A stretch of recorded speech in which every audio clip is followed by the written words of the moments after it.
Hello and welcome to the Magic of Podcast with Paul Rothman. Very magical. This is great.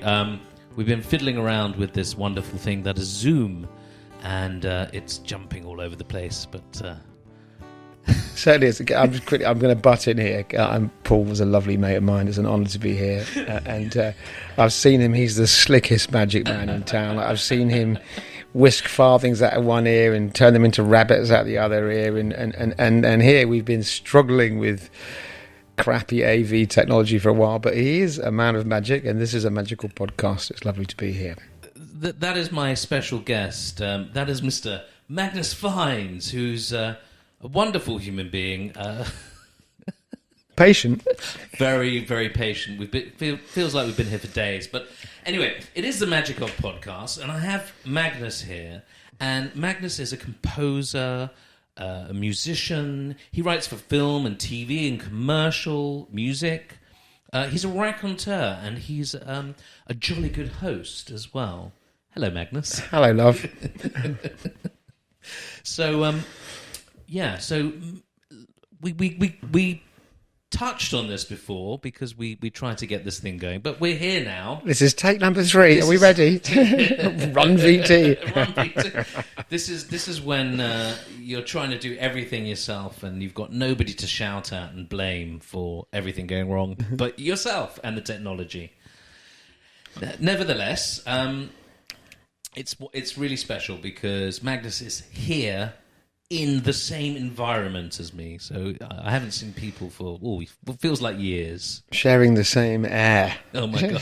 Can you imagine such a thing? Maskless within in a small room, a chamber of horrors.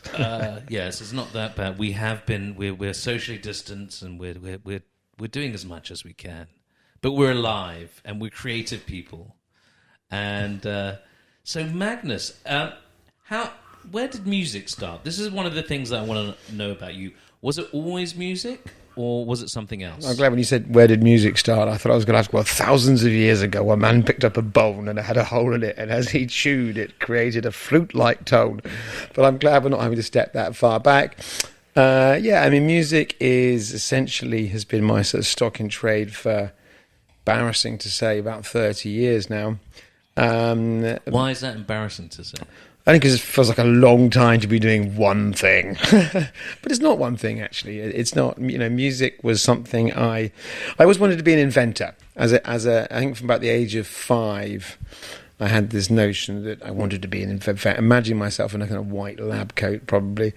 And I didn't quite know in what space or medium I would be inventing.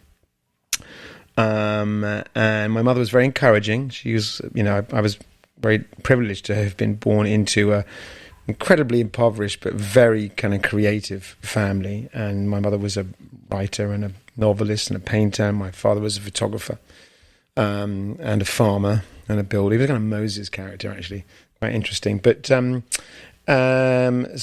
born into this. Are your parents still around? Sadly, no. It was all too much. Too much creativity. They stepped out. Right. No, I'm a little orphan now, actually, but I've got many wonderful siblings and a lovely family. Mm-hmm. So I think I was probably about the age of 12 when I found or sort of rediscovered the slightly out of tune old piano in the house and started I think, to be honest, like a lot of people of my age, John Williams in Star Wars, that sound, that score was the first thing that kind of moved me to be fascinated by the notion of theme and music structure, and started playing around with the piano, and suddenly realised that there was a vast world of possibility there within those 12 notes, and that's where I've been ever since. So why film and TV music? Why not? Did you want to be a pop star yourself? Well, to be honest, I'm just coming around to that now. No, I've run a weird parallel career, between actually record making and producing and songwriting and kind of producing major artists on their tours and live stuff and art installation stuff. You did All Saints. Amongst other things, amongst my sins, yes, I did. I had this weird moment in the mid-90s where I stumbled into writing pop music by no design of my own. It wasn't what I had set out to do. And, you have a couple of hit records, and before you know it, you're doing a lot of that. And I enjoyed it. It was great. They were great times. You used to sell a lot of records then. There was an actual industry. So I feel very blessed that I kind of came through during that time. But I always had the sort of parallel love of film score and songwriting, and I kind of ran them in tandem, and I still do, to be honest. I've always done the two. But you're, not to put it mildly, you like being the centre of attention. You like performing. You like being the host. What was there a point where you wanted to be because as for film and TV, you're writing the music, but people aren't watching you. But you're also left alone, which is a beautiful thing. Right, you're there with your instruments and your toys, and you're manipulating sound, and you're the sort of god in your own audio world, which is a lovely thing about film and TV scoring. And also you access this extraordinary palette of ways of making sound, and pop music is brilliant. And is a huge amount of fun and very, very creative. But, being able to sort of decide to score a piece for sort of 7 cellos, a glass harmonica, and a theremin isn't something that's going to get you to the top 5 necessarily. And what a shame. What a shame. What we need. We need a bit more of that right now. We need a bit more of that. And I think invention. I mean, it's funny enough, but I came to music more as sound being the medium, being an oral sculptor, rather than thinking of myself strictly as a musician in the traditional sense, and discovering the kind of recording studio as a space, as a laboratory for manipulating sound was the thing perhaps that intrigued and excited me the most, and it kind of allowed me to fulfill my sort of childish whim that inventing was the way forward. I like that term that you used there, oral sculptor. That really divides it. I mean, I've heard a lot of your different music for various TV shows. I mean, one of the things I heard, I think the last thing that I was listening to was the series Death in Paradise. Death in Paradise. I've written a lot of TV. I won't lie. You've done what, 5 seasons? I've done about. Well, I've written about. I think at last calculation about 300 hours of music across the years. And I've been very lucky that I've. To be honest, I'll be really honest. I consider myself incredibly lucky to be able to get up every day in my house and make music and pay the rent and feed the kids from doing that. And I've also been very lucky that I've sort of stumbled into having records that have been hits, or TV shows that have been hits and have gone on season after season. And that's also allowed me then on the side to develop other things and indulge in sort of musical notions that maybe aren't as mainstream. Yeah. Such as well, I work with my sister Martha a lot, I've scored several of her movies, and we've had a long creative relationship. And we have a couple of years ago we created an interactive sort of installation piece with Salma Hayek that premiered at the Venice Film Festival, and that was a sort of fractal digital artificial intelligence based audio-visual experience. For me, anything that slightly pushes the envelope is more interesting than just sort of peddling on the same. But at the same time, anything I do, anything put in front of me, however perfunctory it may be, I find a way to get something out of it, to bring something to it, and hopefully enjoy the process. What I like is, I've been to your house many times and been fed and watered and had an evening and musical evenings. We've had many musical evenings. Song, merriment and poetry. And poetry. Often. We had a great night, actually. Carnage, as we call it. Yeah. Nights of carnage. Where everybody was just choosing their favourite poems and reading them. And it was so much fun. But one of the things that that I love about you is when we go into your studio and you're showing your toys, your contraptions at work. Come up to the lab. And see what's on the slab. and as you start playing with these things, you see the little boy start bubbling up, and it becomes so exciting. And you can see, I've sat with you and you've described your music or something you're working on or showing me, but it's when the investment is there. You're not just, I've got to knock off a quick song for this series, or I've got to come up with it. You literally, you're totally emotionally invested. Yeah, I mean, I think everything's an opportunity to create something new, and it's almost more challenging when you have to bring something intriguing and different to what you might consider more kind of day-to-day situations, So yeah, but there's no doubt about it that the process remains thrilling, and the learning, that the horizon is vast. And do you think one thing speaks? I mean, one of the things that I notice creatively is that, at the moment we're doing a podcast, we're talking, we're bouncing off each other. That is a creative process. It's also music. Yeah. Da da da da da, and I'm da da da da da da, and also the funny thing is that there's a rhythm to that, and there's a rhythm and there's a sort of harmonic content to everything. And as soon as you embrace that, I think it was John Cage who said that the moment you put a frame around something, you just need just the act of framing something to say that it's art. Before that, it's just your observation. So perhaps framing gestures is really what we're doing. Do you think that creativity in itself we all deal with creativity? It's the force at the base of everything, and then we choose what medium to express that creativity in? Or do you think you're drawn to a specific area? Are these adaptable? Yeah, I think the skills are incredibly transferable.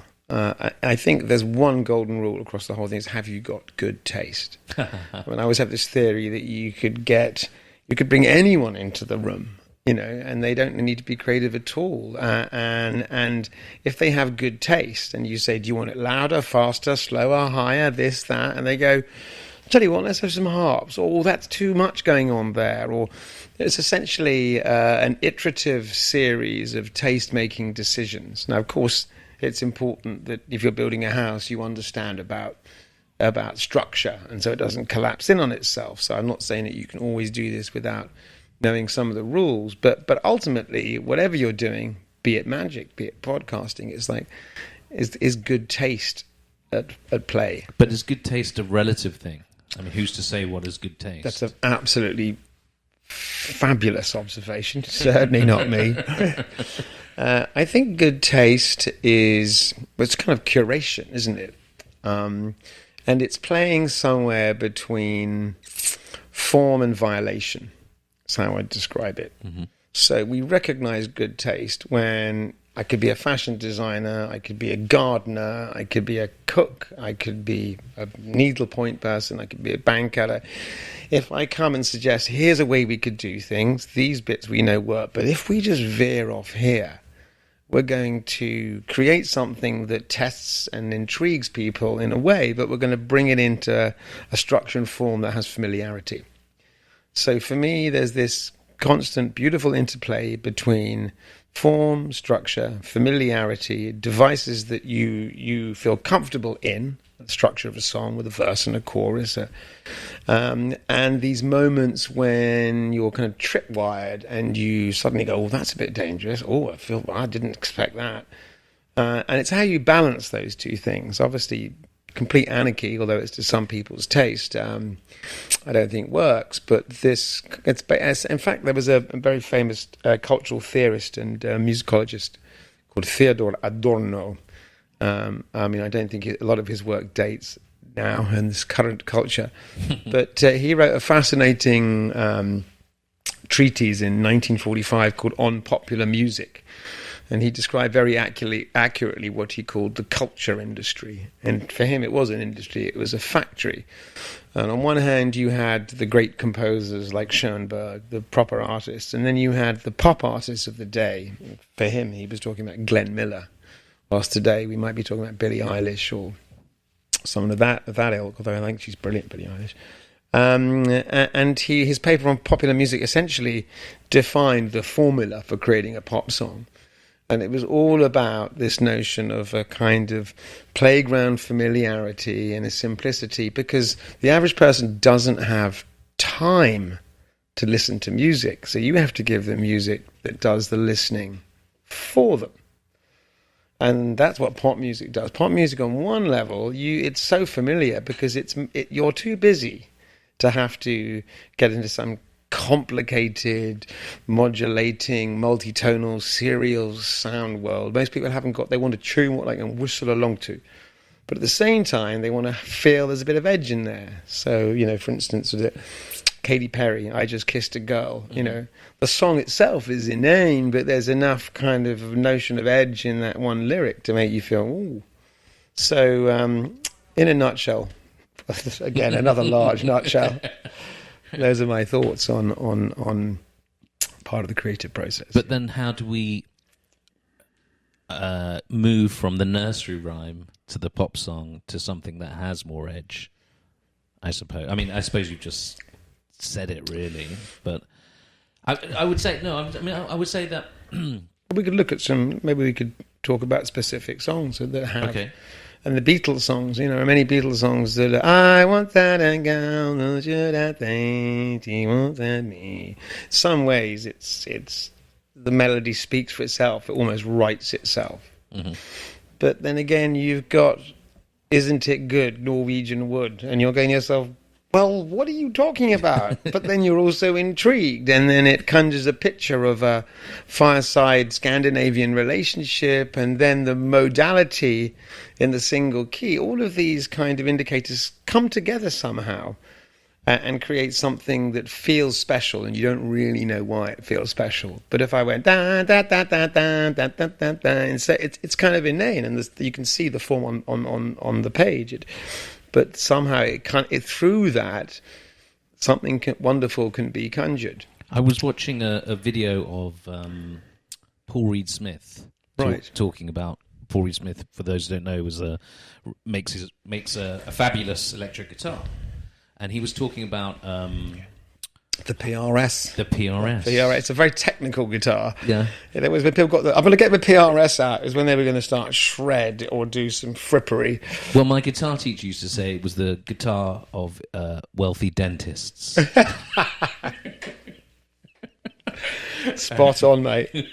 I don't have a PRS. No, I'm not a wealthy dentist. No, I've got a couple of Gibsons. I'm a Gib old man. Yeah, they're kind of... Well, my electric Gibson is ES335 with the Firestock head, which is the Dave Grohl guitar, but it's also, I realise, subconsciously, it's the Back to the Future guitar, isn't it? Well, I typically, being just a bit off, I have a 345. So everyone goes to the 355. Yeah. I've got which is the stereo version, Oh, yeah? Yeah. What was where were we going with that? PRS, sorry. We were... PRS, no. Guitar, ideal guitars. But he was talking about... harmony, melody, and rhythm. And we should also add timbre as the missing element there. Go on. That's the fourth contingent. Let's dig into timbre. Timbre is tone. Mm-hmm. Because you have the notion of the melody, like I sung, and you have the rhythm, of course, and how the syncopation or the beat of how the melody plays out in what you would call the horizontal. Mm-hmm. Then the harmony is what you describe as the vertical, i.e. the combination of notes that play harmonically and melodiously together. Yeah. And then you have the timbre, which is the tone of the note. Do we use a flute? Do we use a guitar or a xylophone? Do we use human voices? They all have interesting, complex waveforms, and that's one of the things you play with when you're writing music, whether you want something diffuse, whether you want something pulsing, so the quality of the sound itself is as much a part of the composition as the notes that form the melody, or the vertical series of notes that create the harmony, or the rhythm. So really, there are those, I'd say, four key factors in music composition. Right, that's great. That definitely, yeah. I hadn't thought of it specifically like that as well. So therefore, if it brings us back to this idea of taste, then taste is informed, I would say. I think taste is something that you can define, or what is good, in the sense that you need information, you need history, you need to have done your homework, you need to know what the fuck you're talking about. Or you don't. I've had ingenue kids come in the room and they go, I don't like that. I've got no idea. And they go, blip, blip. I go, bloody hell, what was I thinking? It's perfect. So I think it's an innate thing, to be honest. Okay. I think you, fortunately, I've got to say, you either kind of have it or you don't have it, but I do think you can learn it. But do you think the ability to recognize it is defined by... So you don't need to have that information in order to do it, but in order to recognize it, you need to be able to see a broader picture of it. Yeah, well, I think to make great music, I mean, I've got no problem necessarily with the fact that lots of people enjoy music that I might consider banal, but I understand absolutely that the Fist of Glory was the boy band hit that big chord, and it's a melody that everyone can enjoy, and there's a simplicity of a lyrical thing about "Baby, I miss you so," whatever. But the songs that stand the test of time, that have that additional magic, tend to have something else coming into play.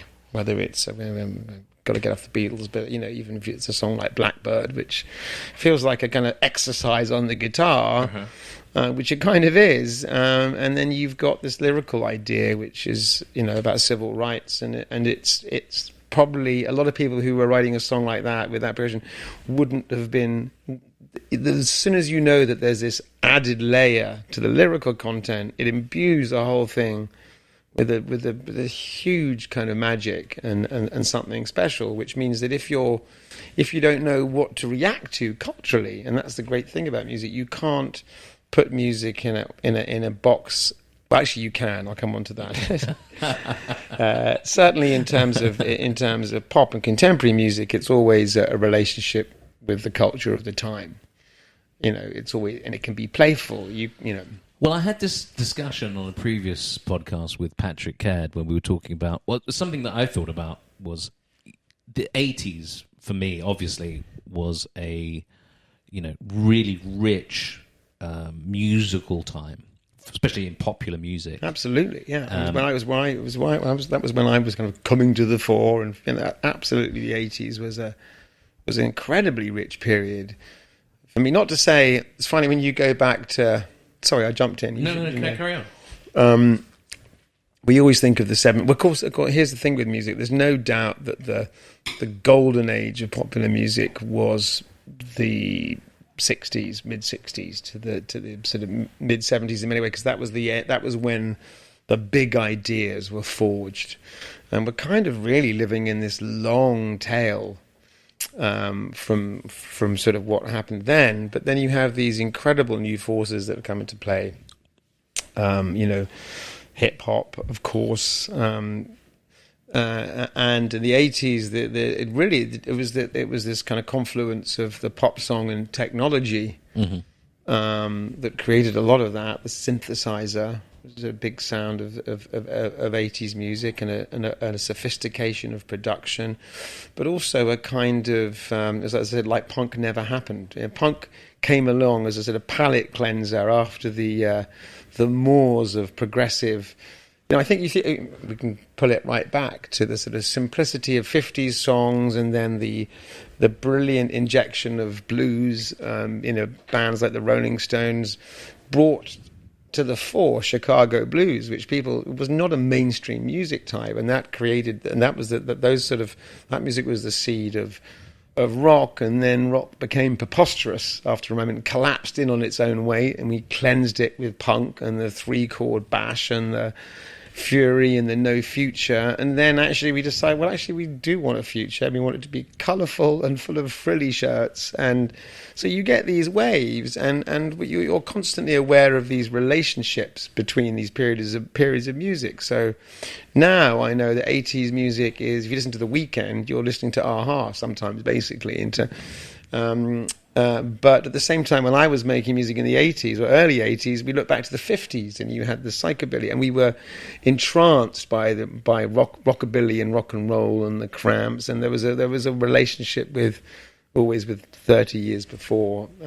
So there are these waves, and you're riding on these kind of cultural waves, and I think the taste is knowing when to step off the currency and pull down a fruit as something long forgotten, or a suggestion of something that's outside of the norm, and just to constantly invigorate the conversation.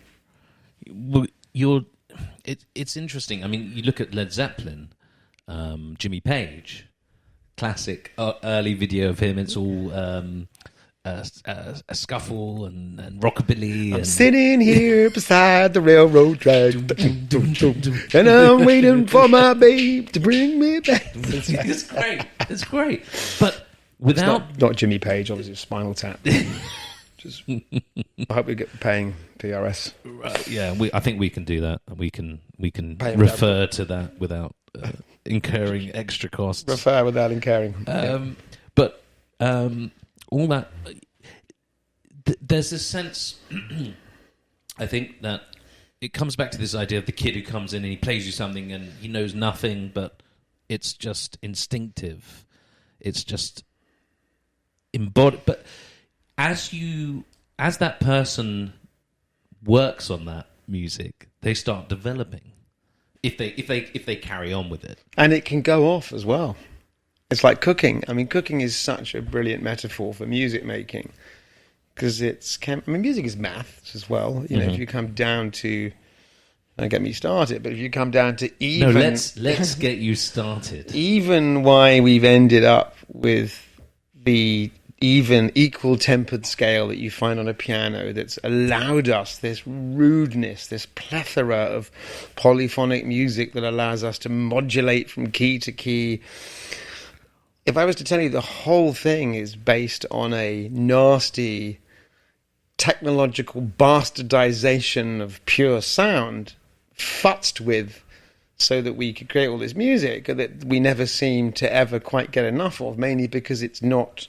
The intonation, the pitch ratios are not the same as those that you get in the harmonic series when you twang a single string. In other words, all of the scales and modes and keys that we use on our instruments have been devised directly from the overtone series of harmonics that you will hear within a sound or a complex sound. If I hit a piano string, so that string contains not only the sort of fundamental, the root note that you typically hear, but it also contains, getting lesser and lesser in volume, the octave above that and the fifth above that, and on up into the fourth and then the thirds, and right up to infinity, this series of overtones. And it's by analysing those that we discovered the idea of scales of music.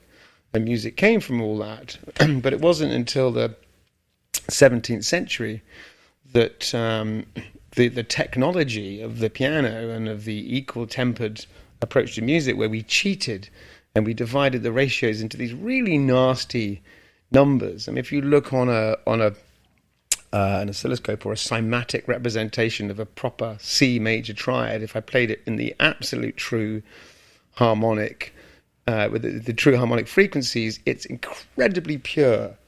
And if I play you the C... So the triad, the first, third, and the fifth? Yes. So I play a C major triad, so it's a C and a G.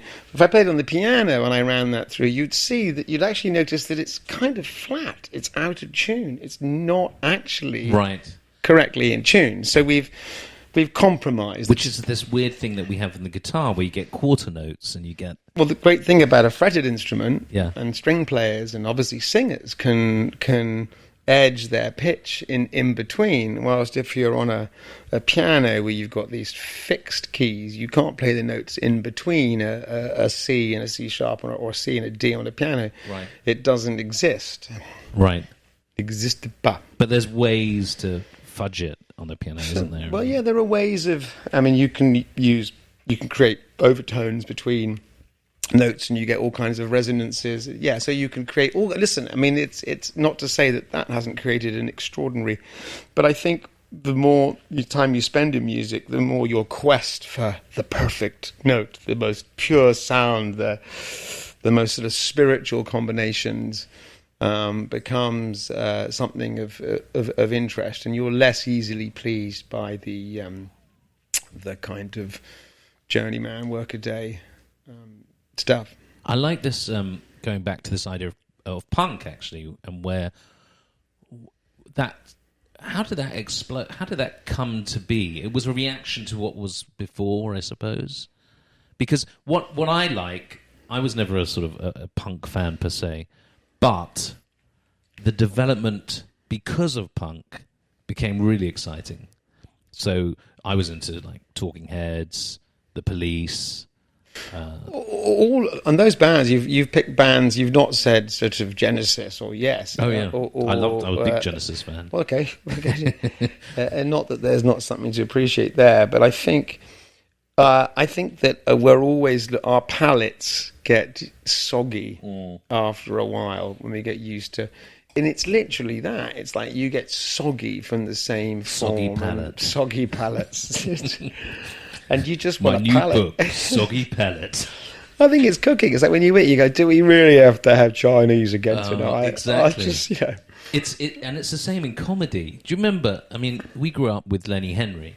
I mean, I certainly did. I remember Lenny Henry was amazing, and then he had the Lenny Henry show, and it was just cutting edge. And then Lenny Henry suddenly became kind of not funny. Well, it became the establishment. It became the establishment. Yeah. And then it passes on, and then becomes this like amazing actor and almost funny again. And I think pendulum swings. It does swing, and I think we have to be very cautious. It's very easy to go, trap music is all one song, and it is all one song. And melody is not hip anymore. It's a very interesting thing is that, you know, everyone, even in film scores, even if you listen to Hans Zimmer scoring Dunkirk, you know, there's no tunes anymore. There's something trite about melody now. But I'd also say that even rhythm, apart from there's some amazing, compared to sort of African music and I think we're a bit Western pop music now has become unsophisticated, but it's perhaps performing a different role. It's something that comes out of your iPhone when you're driving it down to the club, and it doesn't have the same meaning as maybe it had culturally. It's not playing the same job as it did for us. You know, the magic of discovering a band through a friend and going through record shops and rummaging through 45s and going home and spinning it again. Of course, we can delight in the memory of all that, but that's just all only relevant to that kind of cultural moment. Not to say that someone doing something on TikTok and millions of people dancing to that, and it's hard to culturally to necessarily judge it. Perhaps on one level, we must accept. Yeah, but there was Agadoo, wasn't there? There was Agadoo. I don't mind a bit of puerile pop. I mean, to be honest here, there's something really funny, I think, about using puerile forms and then smuggling in intelligence. I think that's the other thing. You know, you could do something that's poppy and banal and actually twist people's melon without them realizing it. But this was something I talked about before, which, you know, it's fashion versus quality or music or... Drink to that. And especially when you're young, it's about the prevalent fashion of the time as much as the music quite often. So, you know, like I was talking about the new romantics in the 80s. Which I became, by the way. Did you? Oh no, I was 15-year-old jumped up country boy. You're a little older than me as well. I'm a little older. Yeah, I'm an old man. I tell most people I'm just a vampire. It's just easy. I'm 500 years old. Not much older than me, but you know. We moved to London in 1980. I was maybe 14 or 15, and grown up. You know, been just a country lad. Just you know, swimming in streams and riding horses and kicking a ball about and breaking into the local cinema. All of the As things you do. and setting up dens. And then I'm thrust into this like inner city, massive, comprehensive in South London. Total, I say culture shock. It was culture brilliance, and it was just as two-tone was kicking off, the madness and the specials. And then I remember December the 4th, 1980. It was that my sister and I went to the Hammersmith Odeon to see the Human League. Oh, wow. The old Human League before they became the new Human League. Oh, okay. And this is before. Don't you want? Yeah, it was just before that, and walked in, and there was we were in this like masked ball of weirdness with people in cloaks and dressed as the Sandman and makeup and extraordinary. It was like, what the hell is this? It was fascinating, and then there was this burgeoning London nightclub life. Clubs like the Blitz Club. Essentially, that was the engine room for the 80s. Spandau Ballet, and they all kind of came out of that same club scene. Visage. So I kind of grew up through that. But some great, like, insanely brilliant music came out of that. Yeah, of course. Timeless. I mean, today I put on Spotify, and it was a bit of Tears for Fears. Yeah, it's the sound. I think it's got the longest tail because we don't really go back much and listen to early 90s kind of rocky pop. We don't really. If you notice, there's been maybe we'll come back to it, but we're still what was going on in the early 90s? I can't even remember. Let's try and exactly, isn't it? We've forgotten a lot of it. Having said that, but hang on a minute. But then there was the whole, there was the rave scene, which was brilliant. Hang on a minute, I mustn't forget that. There was everything. Right, I was outside of that.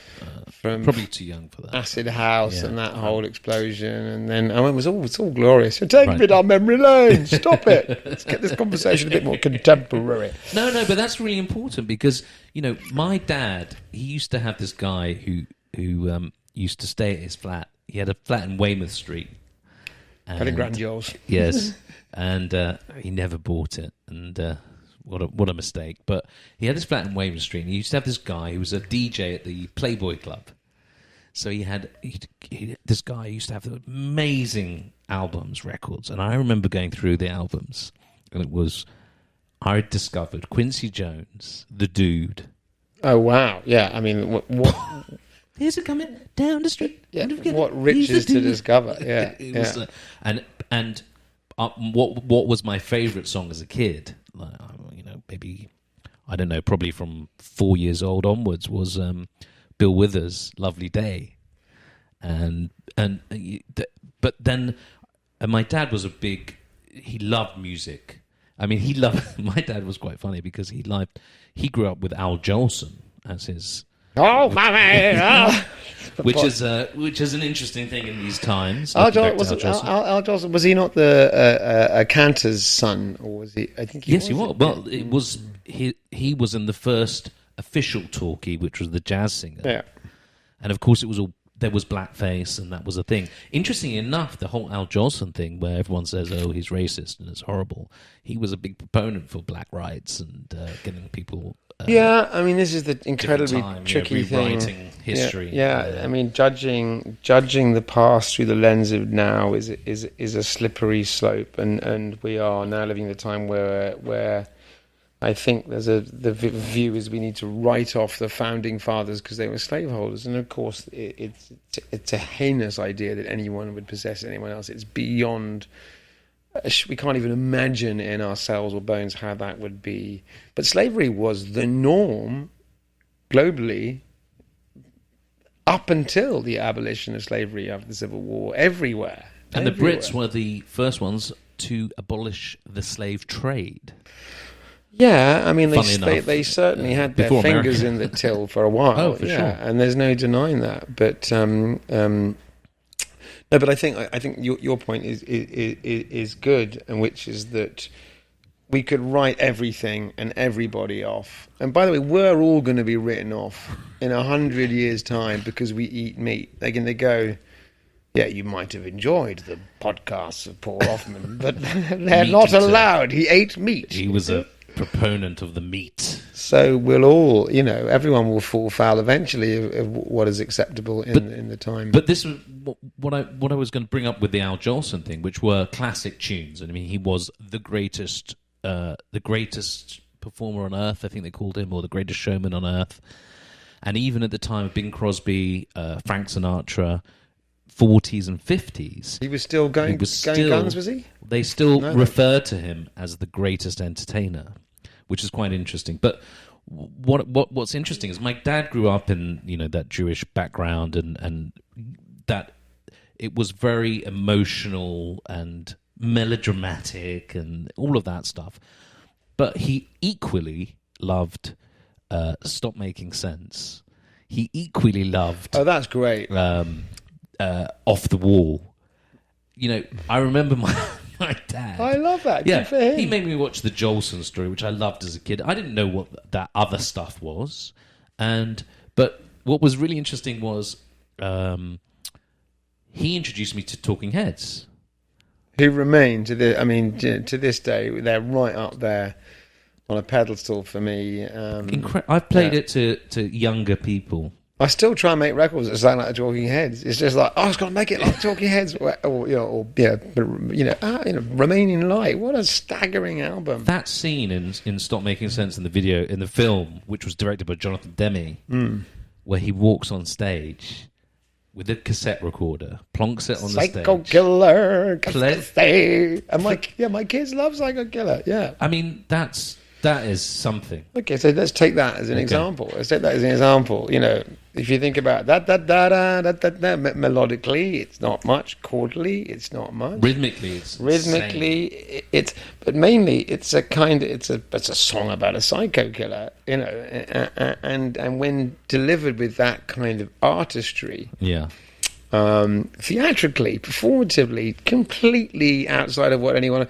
We just love it when people do shit in a way that we haven't seen it, but that is rousing to us. That's all we want, But that's layered, because that's a good example, because that's layered. That you can just play that track. But it sounds like a Billy Joel song, right? I mean, that's the funny thing about it. You could imagine that could be a Billy Joel song if the lyric was something different. I'm mad, and that's a factor. Yeah, you can. Don't make me nervous. You can feel that through your whole. It's impossible. What's going on there? That's insane. But if you watch it as well, then it's another layer. Then if you watch the design, it's another layer. If you watch his performance, it's another layer. And also, David Byrne introduced the idea that the narrator of the song wasn't necessarily him. It was some incredibly nervous, weirdo, outcasty kind of person. One of my favourite Talking Heads songs is that song. I love Fear of Music. Song Animals. Animals think they're pretty smart. Shut on the ground, sit in the dark. I mean, songs about bizarre subject matters, but no, I mean, absolute genius Talking Heads. I'm so glad your dad dug them heads. We went to the Palladium. No, we went to Brixton Academy. David Byrne, first solo album, Rain Momo. We go to Brixton Academy, which is standing only. We get there for the support act, and we suddenly find ourselves... I'm with my dad. He wants to sit down. We're moving to the front. Somehow, I said to him, it might be a good idea if we get to the front. And he was like, yeah, all right. Did you take your dad, or did your dad take you? That's a good question. I can't remember. He was seriously into music. I mean, he loved music. I used to play... He lived in Spain. I used to play guitar to him over Skype. I've worked on a new song. He's like, play it to me. I'm not sure if my dad fully understood my music. No? I mean, his his go-to music was Frankie Lane. Do you remember Frankie Lane? Yeah. All those cowboy songs. Go on, give me a Frankie Lane. As I got off the riverboat in New Orleans in the spring of '82, I walked into a gambling house like gamblers often do. Ba-da-da-da, da-da-da-da. These old Western songs. Right. Anyway, and still, as you can see, word for word. Yeah. And, he'd be coming in and I'll be listening to sort of White Riot or Genesis P. Orridge. It's repetitive. Right. Yes, that's the point. But then I remember him coming with great pride to a couple of my shows when I was in a band called CT London, Crazy Team London. Our first ever gig was front page on the Sunday Mail. Were you playing? Sunday Mirror, I think. Yeah, but it was a disaster. Yeah, no, it was. We were fronted by this character called Robert Perino, and we were all part of this sort of nightclub scene in London, and he had a girlfriend who was 14 at the time, I think, Emma Ridley. She was a wild child. Emma Ridley. So it was that, and they ended up simulating sex while he was dropping fake pills on, and I was the one going, no, we've got to keep the song together. And then you've got this mayhem. No, it was funny. So we were immediately legends. We used to do gigs with Soul to Soul at the Africa Centre. And we did these kind of warehouse shows, and then we'd go up and down the M. This was before social media. Right. So how do you get your name across? You drive up the M1 motorway at night, and you clamber up the bridges above, and you'd spray CT London. So whenever anyone drove into London, they would just see CT London on every bridge, and they would, I saw your name on. And when we would go around, sticker campaigns and. At one point, we would. It was back in the day of having the car like Mercedes and VW. The Beastie Boys, and I remember going in for the first label who wanted to sign us. I think it was Chrysalis, and we were sitting down there, and we were giving. I think Stuart Slater was the guy at the time, explaining what we're all about. And then we got these like Mercedes. And he goes, "You the bastards who took one off my car this morning, get out of my office." It was a band that imploded in on itself inevitably just by the sheer number of people in it. Eventually, it was a collective, but yeah, there were funny times. Expanding on the Talking Heads thing, so we eventually get to the front. Sorry, by the way, I just realised. That's right. Thank God we're wandering back. No, we're just going to... All roads lead. There's a point. All roads lead to Talking Heads. We're there. It's Ray Momo. He's got... it's all Brazilian influenced. And I love that album. It's just a phenomenal it's a brilliant album. It is a brilliant album. Anyone who hasn't heard it, check out Ray Momo, David Byrne. It kills still. So we're at the front. I'm at the front with my dad, pushed up against the railings for this terrible support band. I can't remember. Yeah. And I'm like, "You sure?" He's like, "Yeah." So suddenly David Byrne walks on, and he does Psycho Killer with the cassette recorder. Just him.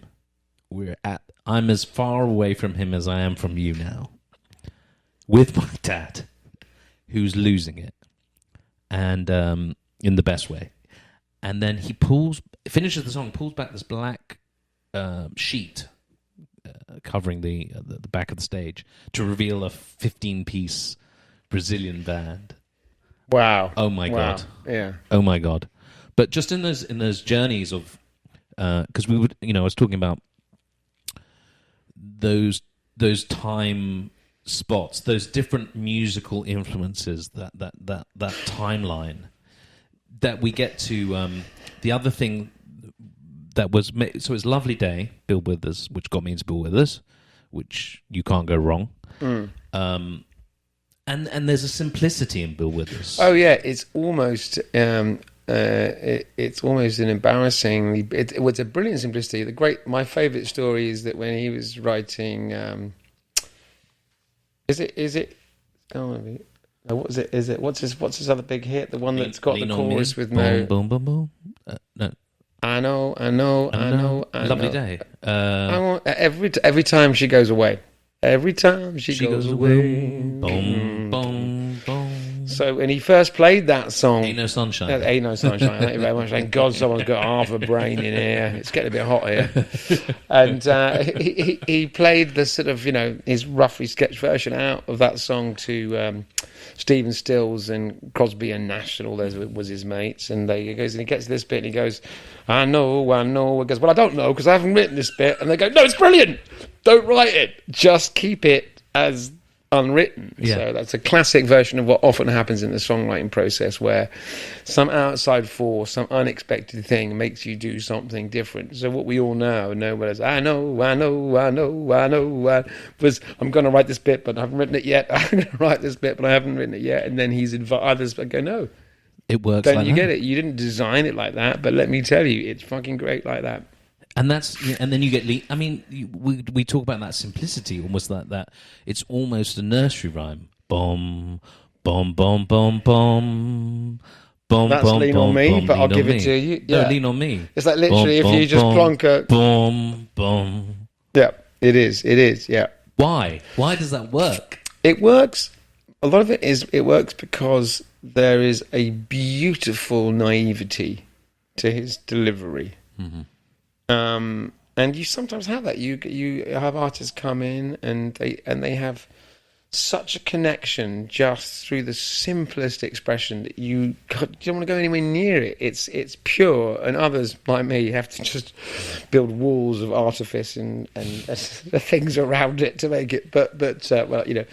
But I think it's I think it's he just had that. If you think about the tone of his voice and the glint in his eye, the honesty, and it was an unusual thing at the time of the coffee shop acoustic guitar hippie movement. Here's a brother coming in, doing it his own way, but also doing and he just brought something unique. And do you think he has that fourth thing, that timbre as well? It's that. Yes, he does. And there's a stillness and a simplicity, and there's a kind of there's a calm.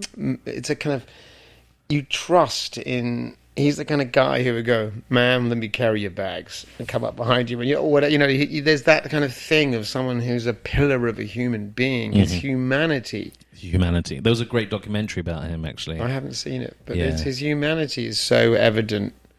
And he doesn't need Rococo frou-frou bollocks. He doesn't need it. So who has Rococo frou-frou bollocks? Rococo. Let's have an example. Army of lovers now. Of Rococo frou-frou bollocks. Rococo frou-frou bollocks, frilly bits. Who has frilly bits? What's our favourite frilly bits song? Yeah.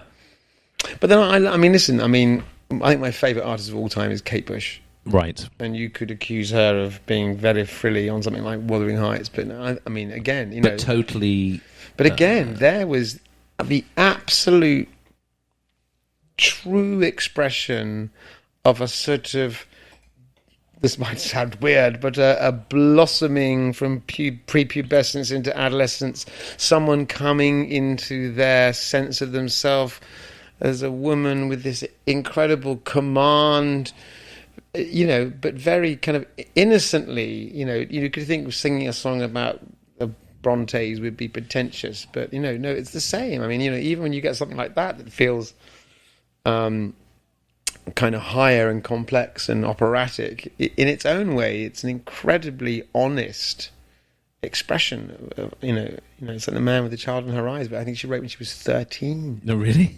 He's here again. Oh my God. It's kind of that's what we connect to. My brain, even as you said that, I can hear every note.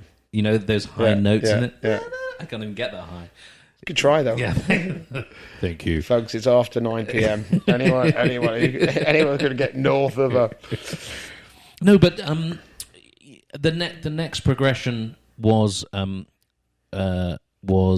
Michael Jackson, Off the Wall, which just.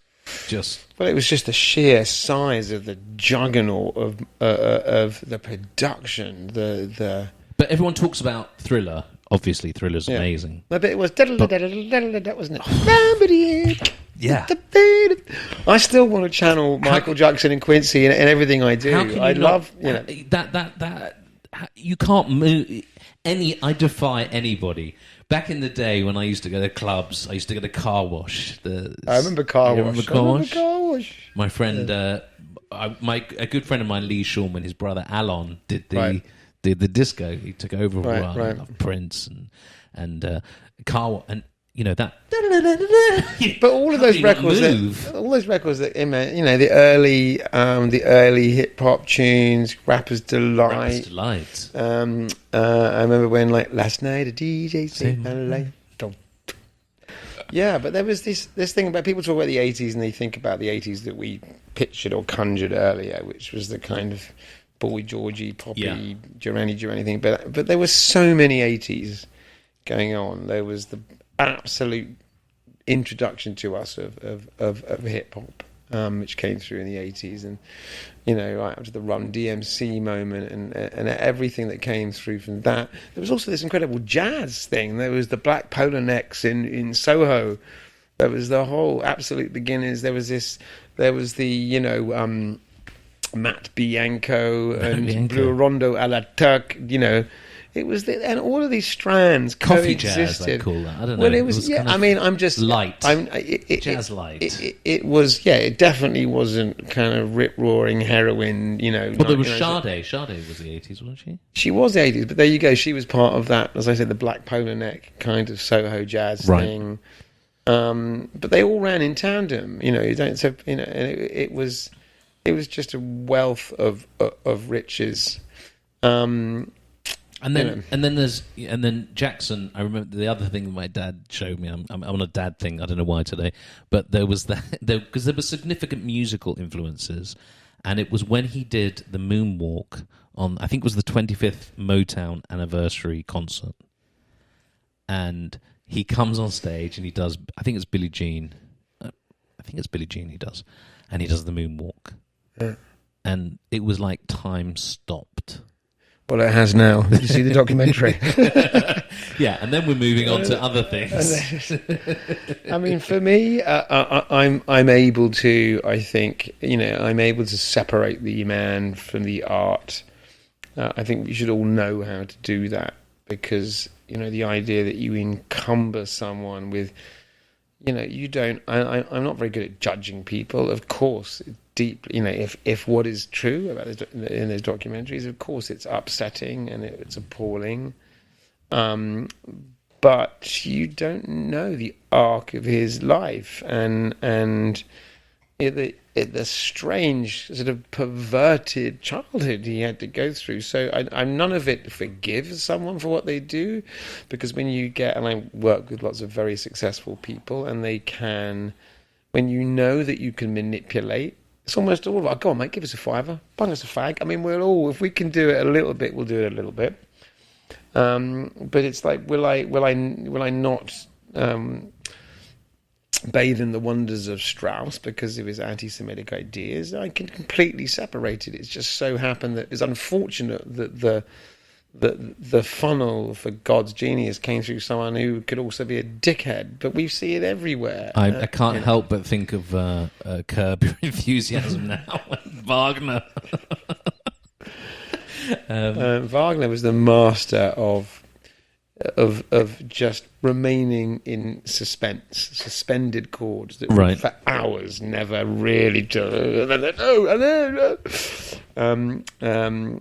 And he also knew a good old rip-roaring, helicopter tune when he had to deliver one, didn't he? Talk about helicopter tunes. My favourite, there's a piece of music by Stockhausen. Do you know who Stockhausen is? Yeah. Karl-Heinz Stockhausen, German electronic composer. Yeah, I don't think I've listened to anything. No, it's not really about listening to it. It's the idea. being forced upon you. One of my favourite pieces he wrote is a string quartet called the Helicopter Quartet. Right. And, of course, the way you perform the string quartet is you need 4 helicopters. And each member, the first, second violin, viola, cello, each is in their own helicopter. And it's ideas like that really boggle the mind. It brings us on neatly to genre. Genre. My dear friend, genre. Bonjour, genre. How's it going?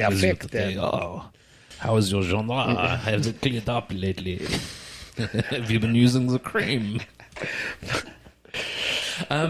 Yes. So there's an interesting thing. We've been ruminating. We haven't even mentioned Prince, but we probably need a whole.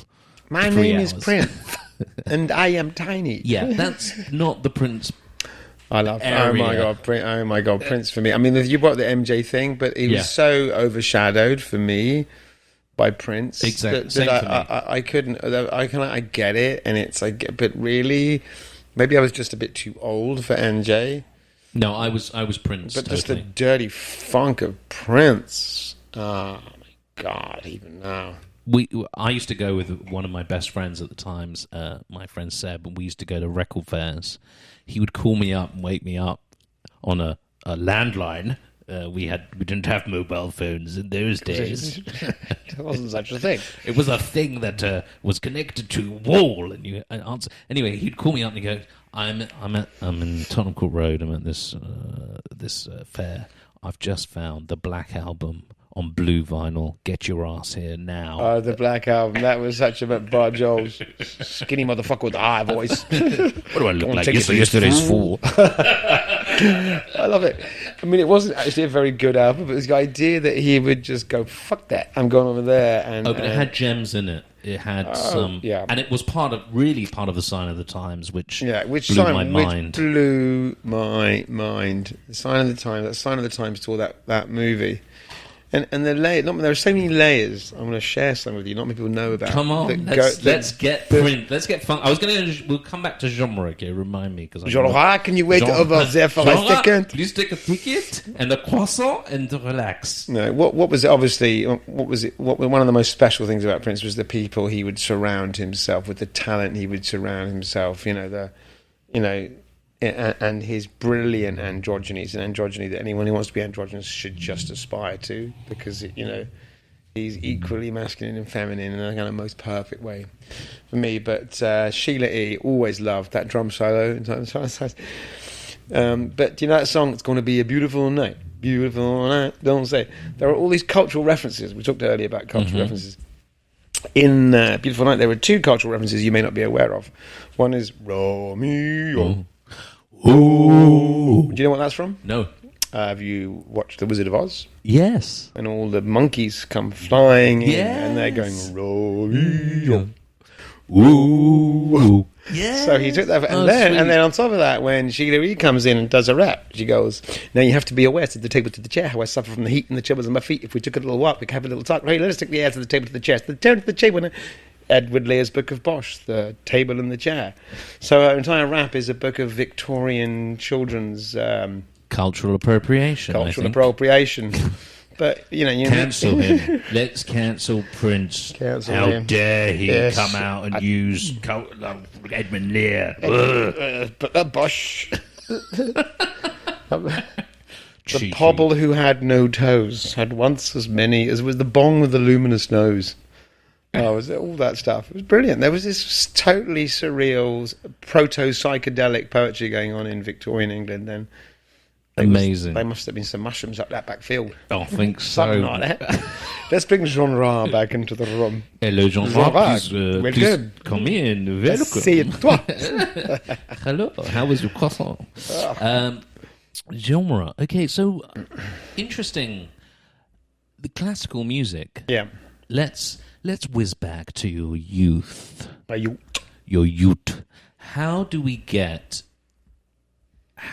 genres? How do we communicate? I'm not asking now, how do we communicate it to people today, but how will you communicate all these different musics? So your dad's listening to Frankie Lane, which is perhaps not...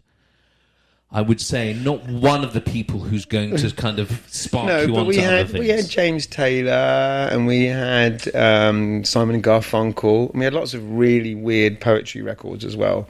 It was by no means a tradition. There was a lot of spoken word. I didn't have access to. I lived in a cultural desert, and we didn't have TV. We grew up with no TV in my family. So how many siblings have you? I have blood brothers and sisters. I'm one of 6, and then we have a foster brother who's older than us by 10 years, so I always include him. So I consider myself one of 7, but here's the crazy bit. My mum there was 6 of us under the age of 7 at one point. In other words, she was bashing us out. And so not only have I many siblings, but we're all, often just over a year apart, That's and this is a woman, struggling to create an identity as a novelist and a painter in her own right, and she was also raising this batch of this brood of nutters. Okay, so the word is important. The word is very important. Yeah, the word is critical, darling. Right. Critical. Right. Which we I still hear with you. One of the our conversation. It's important. It's communication. It's and everything. And word is poesy, is the rhythm, is rhythm. And I think for me that's why I still like keeping one foot in the grave of popular music is that although I love, there's no greater treat than writing a piece of music for an orchestra, and you go into a room at 10 a.m. in a studio and these guys are all like reading the newspapers and drinking their coffee and then you go, okay, you ready, 1M1, here we go, up comes the baton, and this sound comes out of these people, they've never heard your music before, and within 3 takes, 80 people are playing this thing with such beauty, you're in awe. I mean, it's something that you can never get enough of, and it's a real glory. But I also love music with words. I love when words are part of the deal. I do like that. But there's the musicality in language, in word. Yeah. Well, I think the word is poesy. I think is the word for how words fall, the cadence of words and the rhythm of words. Is the poesy of words. But yes, they are, and it's so interesting when you're writing songs. I'll often write a song. I'll be sitting back, bashing some chords out, 1, 4, 5, 6, 3, and I'm just making a noise over them. But you're drawn towards the vowel sounds and the stoppers and the that make the right sense at that moment. Stop when you know it. So you're guided by the sounds the words make, and often I'll record myself just speaking in gibberish like that, and then I listen back and I go, oh, I think I might be saying, where's me check? A constant theme. Pay me now or another moose dies. And so I almost like go and reinterpret what the phonetic sounds of the words are suggesting. It's not always like that. Sometimes I've got a fucking brilliant idea for a song, but often it's just you extract it out of the sounds of words. And that famous one, is it scrambled eggs, isn't it? What yesterday was for Paul McCartney's yesterday was for a long time it was scrambled eggs, because he just knew it had that da-da-da sound, right. And so when you write songs, it's not just the words themselves, and you'll often sit there going, oh, it could be that, but no, that doesn't sing well. And you end up making these decisions about what words you should use, right down to is it a just, a but, an and, even those little joining words, because they have to where they sit when you flow and when you sing, and how singable they were and how much they communicate. So there's this huge relationship between sort of melody and the sound of words. And there you go. I was watching John Mayer was giving sort of some online lesson about writing songs. Oops. And one of the things he said was you should, as you're playing, sing. Absolutely. And look around the room and go, there's a wall, it's white, absolutely, it's flat, it's what, and you channel. You keep doing that. You channel, and although obviously some people say, I'm channeling the Lord, I don't write the songs, I just, that obviously the higher power you're channeling is just is something that's an innate language-based ancient skill of word forming communicative sounds that bring our souls into play in some kind of way. We talked about that earlier, that idea of, I don't know if we articulated it yet, but in the sense of creativity as the ball of fire, if you like. Right. And then how am I going to articulate my creativity? Articulate your balls. With my balls. Juggling, obviously. You're talking about juggling. Well, the magic of your juggling. It's another thing. But am I going to, my ambition in life is as an actor. It's always been acting. That's always been the crux. And the magic for me was always a thing that, wow, first of all, I can make money doing it like this, but it's performance-based. Yeah. There's a quicker response from an audience in terms of, are you good? Do they enjoy it? Whatever. You're a good improviser too. Improvisation. Yeah. And I've known that's what and I think that's what we both love. Mm-hmm. Repartee, conversation, exchange. And I think all of these processes contain a lot of that. They're about put something out and you come back, and there's an excitement to how you come back and how I'm going to respond to how you come back. It's a bit like a conversation, really. But we have a shortcut. You know, I remember when the first time I met you actually was at a friend's party, and I think I read your mind. I did a mind reading thing, and you were like, you must have known about me. And I didn't know of you or anything about you, really. And I did some, it was about your sister, actually. I did something at the time, I remember. And, but there's a shortcut, there's a cultural shortcut. And I think that's a very British thing. It is. It's a particular. I mean, particularly. I think every culture has their inner language. It's a localized way of exchanging information efficiently. But I think that the English, we of Shakespeare, I think that we take a particular delight, and it's just something that strangely has come about. I mean, English is a bastard language. We just nick bits off everyone, to be honest. It's just a smorgasbord of its... smorgasbord. There you go. There we go again. It's a word that's not English. We'll have one of those. Yeah.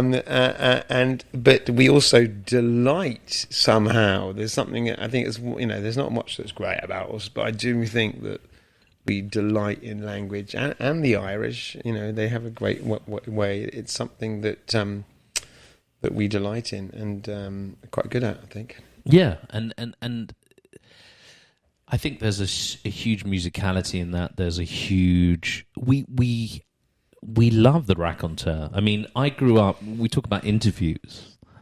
I grew up obviously with Michael Parkinson, and he would delve and really pull out fascinating thoughts, things that Should we tell everyone who Michael Parkinson is? Michael Parkinson, because most people won't know who Michael Parkinson is. Michael Parkinbum as a he was a 1970s. He was a renowned mega celebrity TV interviewer, wasn't he? Yeah, who had, and it's interesting. Even as you were imitating him, he had his tone would go down. It would be gentle and it would be protective, and he would extract something from you in that moment just by his tone. He would come down. He would actually come down in a chair a little bit, wouldn't he? He was a Yorkshireman, wasn't he? That's what he had. That Yorkshire tone. It's like that, There's a lot you can do with a Yorkshire tone. Yeah, you go there, don't you? And he was never come back.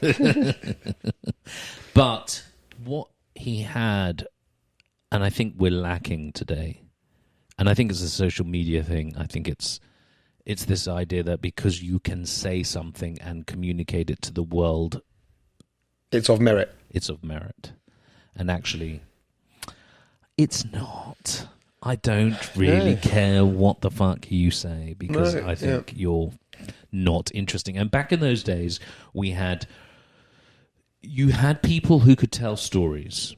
So he would interview people like Peter O'Toole, Peter Ustinov, a lot of Peters, Peter Sellers. Only Peter. An exclusive club of Peters. If you're not Peter, you're not coming in. You're not coming in. But those guys were Kenneth Williams. Ollie Reed. These people... They were raconteurs. They were storytellers. They were... And I mean, I don't think social media is the medium for storytelling at all. It's the medium for fucking getting your knickers in a twist, to be honest. And for thinking that your opinion has value. That's it. The sort of the city square is literally... I mean, it's like... In what other situation, if you're at a party, you go, I'm not going to talk to him, he looks like a bit of a dick. You're able to kind of curate who you end up in a conversation with. And here, you're on Twitter or whatever, you just got some weirdo incel not brain who's like coming in at the same time as Malcolm Gladwell, or Steven Pinker, or, this mad thing where there's this equality, the notion that all of these ideas are equal. You have to... But part of me always, doesn't matter who I'm in some sort of conversational negotiation with, I always give them the benefit of the doubt for a tiny second. And try not to just be a trolly weirdo. But, it's hard. It's hard because you are confronted with idiocy. How do we deal with that in the business? I mean, you're not a person to tolerate fools gladly. I'm definitely not a person to tolerate fools. I mean, to a degree, but, No, I think cancel culture and all this. Yeah, shit. well, it's kind of weirdly. Well, of course, I turn to art, darling, don't I? Of course I do. I have no choice. No, so it's quite weird. In the course of my career as a music maker, I've always been a hired gun. I've always been a hired gun. It's never even occurred to me, apart from back in my sort of nefarious late teens and early 20s when I was in a series of ludicrous bands. That once I started making records, it was like, what do you want, love? Okay, let's do it. It's your tune. And I've been very happy doing that. I'm very happy to just be a facilitator for other people's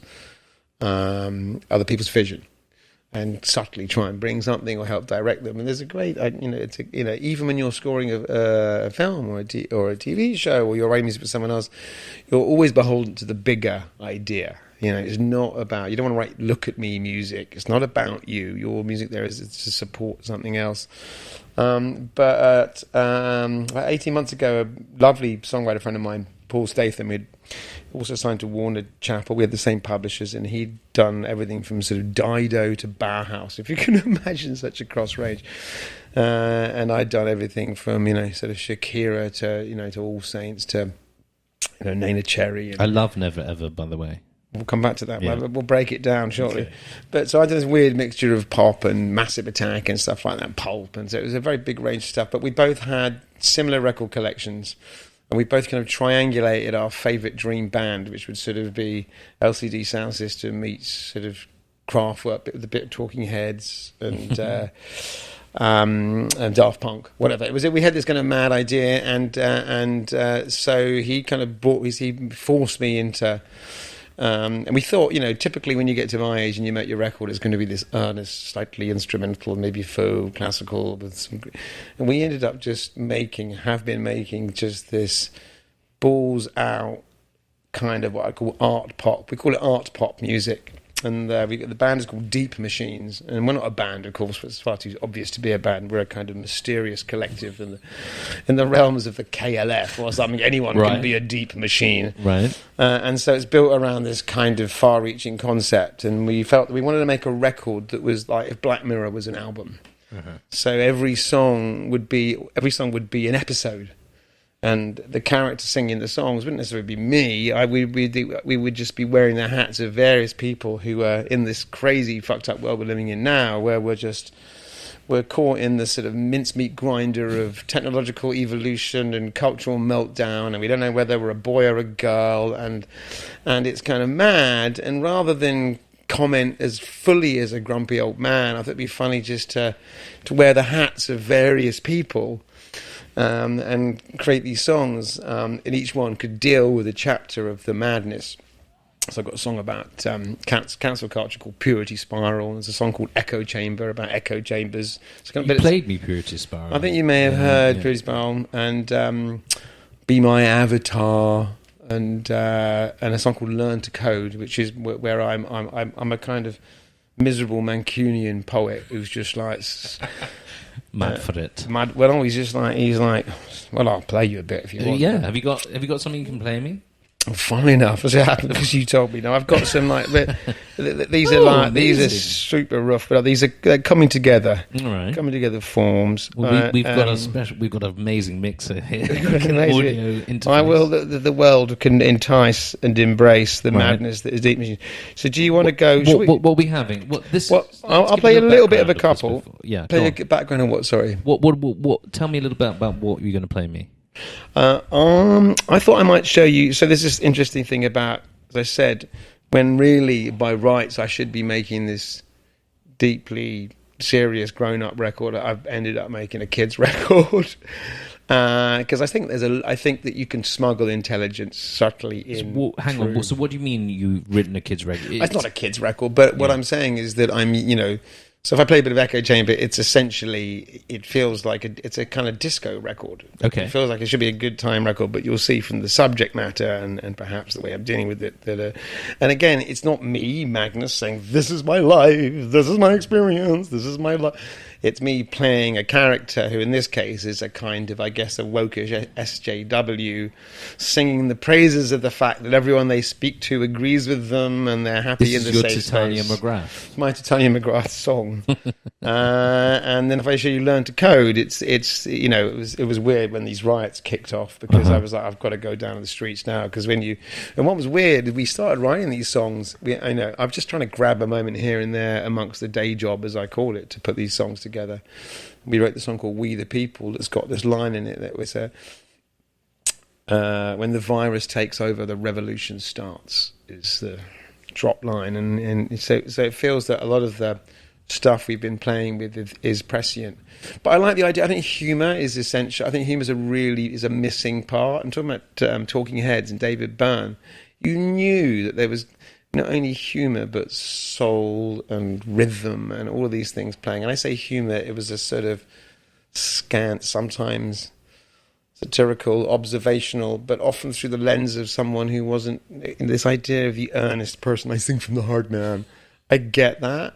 But we're like the new pretentious, It's like it's pretentious is the and we can authentic. And we can not be the person that we are presenting. We don't have to be. We don't have to be that. So for me, Deep Machines is more. Ideally, it's more of a show. To be honest, I like the idea that you would go to the Deep Machines show, and the visual part of it is very important to me. And working with some great visual artists to create this kind of content, so you would experience this thing. I don't want to just. We're not just a band. No one post the virus can be that anymore. We've always got this is the piece you're going to play. Well, I'll play you a tiny little snippet, and you can always cut them out later. I'll play you a tiny little snippet. We'll start with the disco celebration that is Echo Chamber. This is recently written, yeah. This is I think I wrote the gist of it a year ago, but I only finished it in the last couple of weeks, or almost finished it. And my lovely daughter Shanti, so nice. She's on. It's like, get the family in. Why get anyone else in? So it's my daughter's singing to me in the echo. And everyone knows what an echo chamber is, right? It's not just a musical. Explain. Well, here we are in conversation, Paul and I, in our own little echo chamber of middle-aged twats. It's sort of when you limit who you speak to politically to those who are going to agree with you, so you don't get any breakdown. I have to interject. I had a how can I put it? A Trump supporter, which I have. I'm leaving now. You shouldn't even mention it. Which is fine. I have to pour more wine. Yes, I have no problem with that. But I'll have a top up while you're there. Sound of a Trump man's blood. Yeah, just talk. Okay, I will speak amongst us here, and he's crossing the room with such elegance. Mr. Rothman, magic man. There we go, look, and it's disappearing as any good into his glass. The bottomless pit.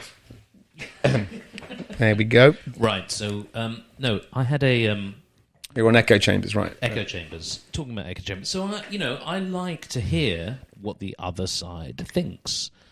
Not that I am of the other side or this side or that side. I don't give a shit. No, neither am I. And sorry, you finish this off, but it's going to come back to it. I'm actually going to make this point before I forget. Go on. The advantage I found about the ploy of the Deep Machines theatre is that I can voice two opposite opinions in a song. Mm-hmm. I can, and therefore it's just about holding a mirror up. It's not about even my opinion is not even that interesting. It's like, oh. Imagine if you looked at that There idea. we come back, we full circle back to being British. We full circle back to Shakespeare. Holding the mirror up to our audience, and they look at themselves and they go, ugh. That's what should happen, I think. They go, ooh, that's, oh no, I don't like that. That's exactly what I would like. I'd like people to go, I'm dancing along to this, say, hang on a minute, what are they saying here? It's so to that degree, is it satire? I think it might be. Question your beliefs. Question what you think. We the social media thing that we hello. I thought I'd turn that off, but it's coming through. Hang on a sec. We got someone here. Hello, darling. I'm in the middle of my podcast. You're talking to the universe. That's why I got headphones on. Oh, really? This is real life. It's my wife. Oh, my God. I think she still loves me. I have to speak to you later. Okay, call me after. All right, bye. Um, There you go. Look, it's real. It's real. This is real. This is Paul Roffin's magic world where real life wanders in. Real life just wanders in, no matter what we do. Yeah.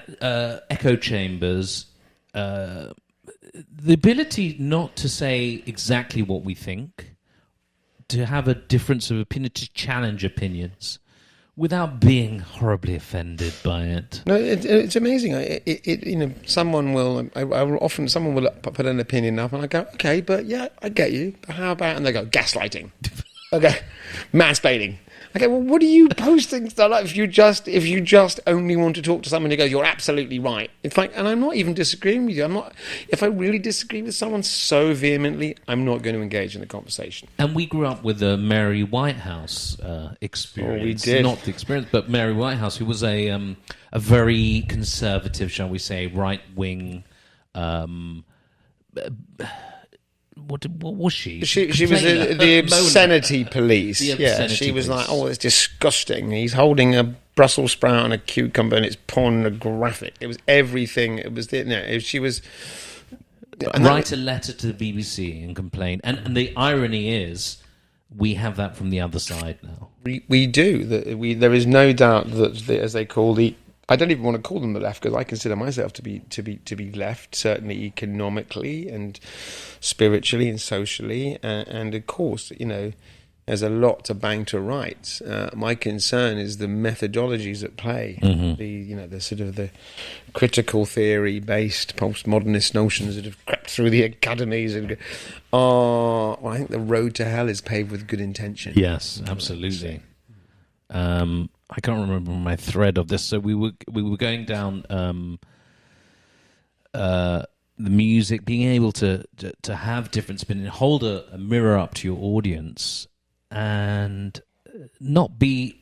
The worst thing is that we're the worst thing is that some things don't sit well, because the things that are used by the right or the far right, the language that is used, you find yourself having to use sometimes, and then you find yourself using something that doesn't fit in your thinking, in your wheelhouse, so to speak. It's very difficult. You find you going, well, I mean, conservatives were the people that I railed against, and there's this thing about was it Churchill who said something about when you're young you're a liberal, the racist Churchill, the racist who he shall be torn down, the slave trader, there will be blood. Yeah. But those were difficult anyway. Listen, yeah, but you're right. It's odd that the invective that we find ourselves utilizing is the language that it would feel odd to us, but mainly because the values that are being espoused from this movement are very hateful. They feel hateful. They feel angry and bitter. Mm-hmm. And I think change is about lifting everyone up. I want to feel that everyone lifts everyone equally. It's not a zero-sum game, as they say. No one has to lose. The idea that if I am privileged, and I earlier told you about by the way, we lived on soup and potatoes in a cottage up a hill in Ireland with no money for years, but I was privileged because of I think the sort of the creativity in my family, the love, the joy, living fishing every day in the sea was a different. But the idea that I need to sacrifice that so it's equal to someone who's, when we want to lift everyone up to be privileged, everyone has the right to feel that they have privilege in them, and but then we get into the socioeconomic idea of privilege versus that's a different one, racial idea of privilege, which is and it's interesting as something to aspire to. Then sure, but there's an interesting thing. It's all well and good if you want to talk about racial lines, but I think it's more about socioeconomic lines. And yes, of course there are racial lines, and especially in America. I mean, this is the weird thing for us as Brits. Something different. It's so weird, and it's almost impossible for us to get our heads around, because there's no doubt that some of the shit that went down here is just I mean, listen, we all grew up with the no blacks, no Irish idea that you had those things in those windows, and it was like, but you didn't quite get it, and you knew it was No miserable. Jews. And no Jews. No Jews. You had, and no Jews. Who were much more sinister. And 'cause no you couldn't Catholics tell. before. You couldn't tell. Yeah, no Catholics. No You know, Catholics. we would. I was born a Catholic. You got a bit of Jewish in you, haven't you? Jewish.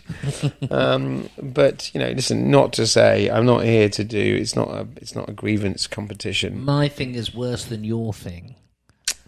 But I do think great caution right now is definitely necessary, and I think bravery is also necessary. Great caution in terms of what? I think caution by not being. Oh, what are you talking about? Just a bunch of students, they're just there.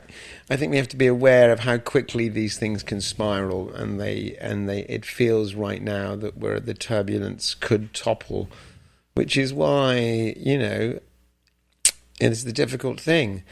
We all want change. I'm not so much defund the police as refunk the police. I want to refunk. I want Eddie Murphy. Of course we need change. There is some miserable, and I don't know whether the systemic racism term is, I think it's a very handy label for everyone to put lots of things in and go, because systemic racism, yet they won't be able to demonstrate exactly. We also need to be very brave, because we have to have some very earnest conversations. We have to have some no-holds-barred conversations. If we can't have those conversations, we're not going to discover how we fix shit. Mm-hmm. I think is my take. Well, I had a very right-wing person on my Facebook who I used to follow because it was someone I met years ago at the Magic Circle, American fellow, and it was just one of those Facebook friends that you never see. Yeah. And I kept him as a friend because I wanted to hear how the other half thought. And you definitely heard how they thought. In which, by the way, I remember a friend of mine saying, Mag, I just go on you follow some really weird people. You go, I follow them just so I know what they're talking about. Yeah, we need to know what's going on. If every one of those, I'll have one of those. Because if I don't know what they're all saying... We're in the echo chamber. Which is going to, the echo chamber. And so I put up a post about Trump and the police gassing the protesters outside the White House. Right. When he walked to do his devil worship Bible thing. Holds the Bible upside down like he's never held a book in his life. He doesn't know what a book is, let's be honest.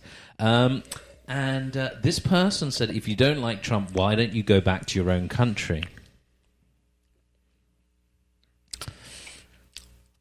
I've had that twice here, and I've had that. It's weird, isn't it? It doesn't actually bother me because it's so ridiculous. And I think when you see actual demonstrative racism like that, or you can call it whatever. I'm probably not entitled to just claim that I've been a victim of racism, but whatever you call that thing, it's so preposterous. It's almost funny. And my original... So I wrote a reply, which was, go fuck yourself, you fucking good one. cunt Succinct. fucker, which I didn't post. Cunt fucker. Just fucker. get rid of the cunt. And just... No. I had to put that in, so then now we're explicit. And also the rhythm. The rhythm. Cunt fucker. Good. It's a hit. It's a surefire hit. To our American friends, it's a beautiful word. But I didn't reply. Right, good for you. And then I waited and I wrote a very well thought out reply, and I didn't post that either. And then I thought to myself, I'm going to let someone else reply, and someone else did reply, and they were very measured, and they put a good response, and the response to the response was, "You're a moron. Have you ever read the book? Blah blah blah blah blah. Idiot, moron." Oh, well, yeah. So educate yourself. Yeah, educate yourself. That one. Educate. So there's no response to that. That's not a conversation. That's a shutdown. That's a close. That's yeah. I had one coming here. Go on. And it was just the same thing. It was like it was a woman saying that all men are evil rapists, and I'm going, well, I get that there is a problem but and it was like, you're essentially saying not all men, you're mansplaining, gaslighter, and I go, just these cliches of denuded words. And I if you're going to use those words, I just know you're an empty vessel. You have nothing going on. encourage me into learning about how you see things, but let me trust that you're a functioning individual, not just someone reading someone else's script, because then you're just a spook. And we have the ability to be friends with people we don't agree with. We don't agree with every single thing that everybody we know says. Or the football team they support. Or the football team. But it's basically Tottenham are right and everyone else Chelsea. is wrong. You see? Get out. Get out. Fuck this thing. Look, on that bombshell, let's have this bit of music. Okay, well, I'll play you a tiny bit of because I want to play a bit of Echo Chamber, which is the disco one, and I'll play you a tiny bit of Learn to Code, which is me northern poetry. It's quite funny. But I think it's just, I'm just having fun. I'm having some fun with these genres. So let's see.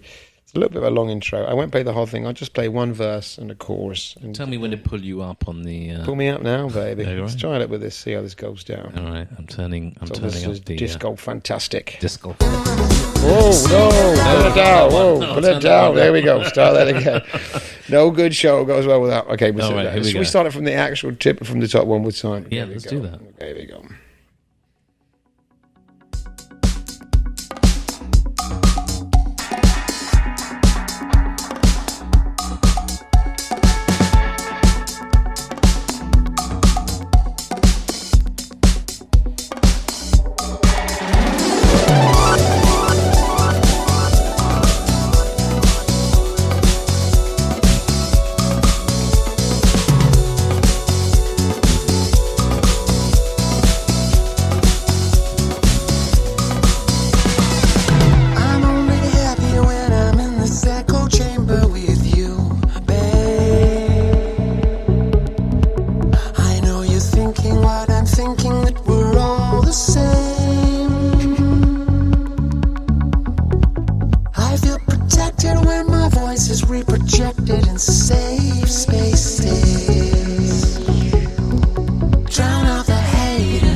So that's enough of that one. So we're in the disco there. We're dancing away. Isn't it amazing? We were talking about Talking Heads. I can hear. Can you hear that? Can you hear that in there? So much in there. Yeah. You can hear that, and that's the percussion and that kind of fun and that kind of But I'm glad you spotted it. So yeah, there's no doubt there's a key influence, and that whole obviously it's alive, but actually it's on drums. I can't believe I've forgotten his name because he's a legend. He's Blondie's drummer on that track there, and his name is, oh my god, someone help me out, what's his name? Look it up quickly. I'm having a very... It's all right. We've been going a long time. The drummer of the band Blondie. Clemberg. Thank you. So Clemberg is playing... Sorry, Clem. I'm so sorry, mate. I should not have... If I started this... all this technical... Clem's not sharing this on drums, his Facebook. and Guy Pratt, who's a bass player out of Pink Floyd, and he's playing on that too. Oh, I think I saw him do a talk once at Soho House. I've been working with Sly and Robbie as well, the Jamaican rhythm section. They've been doing deep Jamaican remixes of all my stuff. So what are you doing with this track?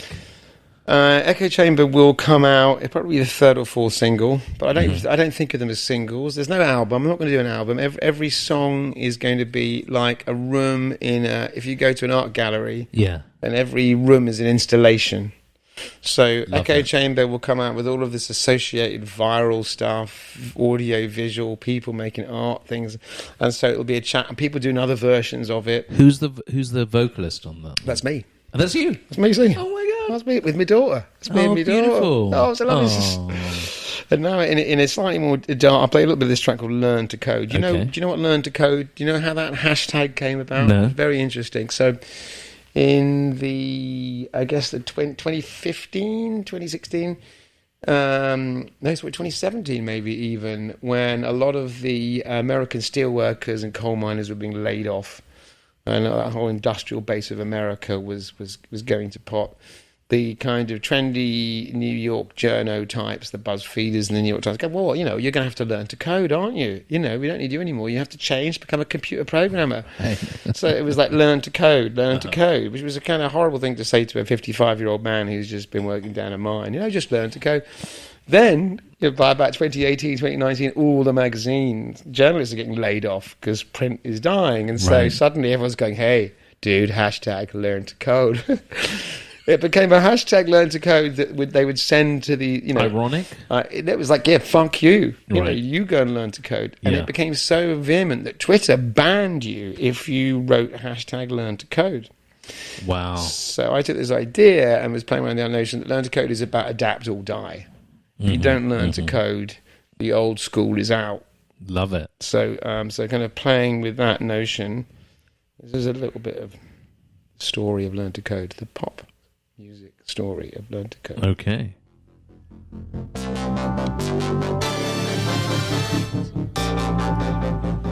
Start my bass drum off with the regular boom, boom.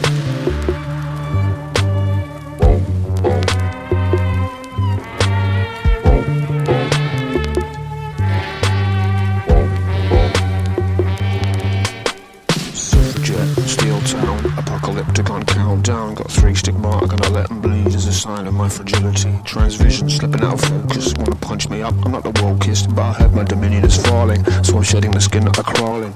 Boy bad, girl proud, you can fuck me baby, but it's not allowed. And head japping up in a magazine, apostasy, burn kerosene. We shaming and fanning the fire, and he was blasted a liar. This Game of Clones, last episode, refuse extinction, learn to code. My head down, yeah, I'm a new scene.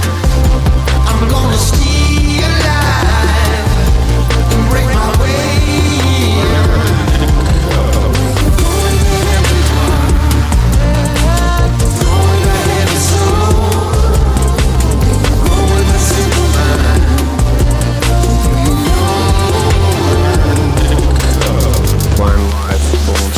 Taking a boil with a red pill, see confusion, sign me up, I'm a hopeless addict, so fill the cup. Metamorphosis inside me, I'm feasting on what you denied me. Alienation, death, disco, for joy provision, learn to go. Connect the wires for the monkey shop, you can't escape, cause the cage is locked. Better pick your mind up, smoke the tone, shake your part in the overthrow. Yeah, wheeling you gods of heuristics, summoning vital statistics. It's slow burn death or a change of mode, choose survival, learn to code. Yeah, better learn to code it. See the bloodlight means the guns are loaded. Yeah, better learn. Anyway, you get the gist. I'm all about short bites. Give me a little bit of the rap. Suffragette, Steel Town, apocalyptic on countdown. I got 3 stigma, I gotta let them bleed as a sign of my fragility. Transvision, slipping out of focus. Want to punch me up? I'm not the wokest, but I heard my dominion is falling, so I'm shedding the skin that I crawl in. Boy bad, girl proud, you can fuck me baby, but it's not allowed.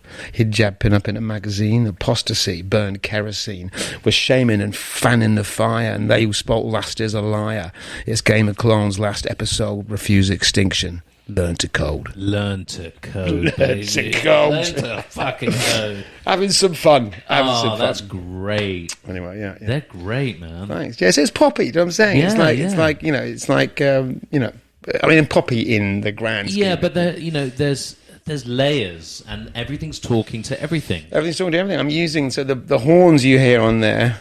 Bless those who was in 1961 New Orleans funeral band.